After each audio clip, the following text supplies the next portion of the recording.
Kebenaran yang memerdekakan. Saudara yang diberkati Tuhan, di sepanjang minggu berjalan ini kita menghayati dari kitab Injil Yohanes pasalnya yang ke-8 ayat 30 sampai 36 adalah sebuah kebenaran yang memerdekakan. Kebenaran di sini merujuk kepada firman yang disampaikan Yesus dan kemerdekaan, bagaimana kita dibebaskan dan tidak terbelenggu lagi oleh dosa. Ada beberapa hal yang bisa kita renungkan dari pembacaan saat ini. Hal yang pertama, pada ayatnya yang ke-30 sampai ayatnya yang ke-32, yaitu mengenai kemerdekaan melalui kebenaran. Kemerdekaan melalui kebenaran. Bagaimana kita merasakan kemerdekaan kalau tidak ada dalam kebenaran? Kebenaran yang dimaksudkan di sini adalah tentang kebenaran firman.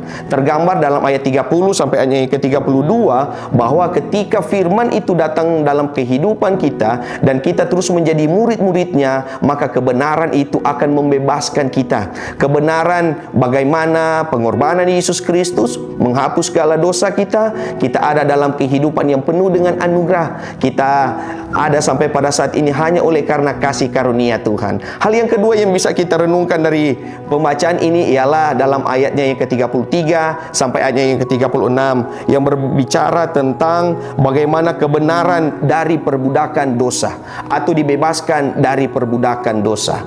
Di sini Yesus mau menekankan soal bagaimana yang dimaksudkan dari kemerdekaan itu adalah kita terbebas atau kita terlepas dari belenggu dosa. Kita terbebas dari perbuatan-perbuatan daging. Kita terbebas dari hawa nafsu. Kita terbebas dari keinginan-keinginan dunia yang menjebak kehidupan kita. Memang roh penurut tetapi daging lemah. Namun di sini Yesus mau menerangkan dan mau menguatkan bahwa jangan kehidupan kita menjadi hamba dosa. Hamba dosa adalah mereka yang terus melakukan perbuatan-perbuatan dosa dan menyakiti hati Tuhan.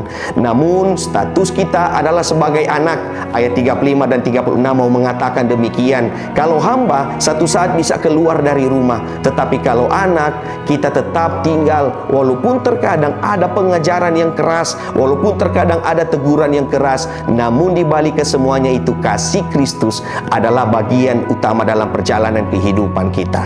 Hari ini kita merayakan HUT ke-80 Negara Kesatuan Republik Indonesia. Kita telah merdeka, Bapak Ibu, dari belenggu penjajahan. Namun yang terjadi saat ini adalah bagaimana kita harus terus mempertahankan kemerdekaan itu. Kita harus mempertahankan jati diri kita sebagai orang Kristen, sebagai warga gereja. Namun juga kita harus melaksanakan tugas tanggung jawab kita sebagai warga negara yang baik, agar kita sekalian ada dalam tuntunan dan penyertaannya. Kita saling mendoakan. Kita harus mendoakan para pemimpin kita, bahkan juga warga gereja yang terlibat dan mengambil bagian dalam sistem pemerintahan. Semoga HUT kemerdekaan ke-80 ini membawa kita pada kesejahteraan. Kita terus membangun toleransi, kita terus membangun kekeluargaan, kita terus membangun kebersamaan yang membawa kedamaian dan keamanan di negara yang kita cintai ini. Jadilah pelopor-pelopor toleransi, jadilah pelopor-pelopor kasih Kristus dalam perjalanan kehidupan kita. Ingat,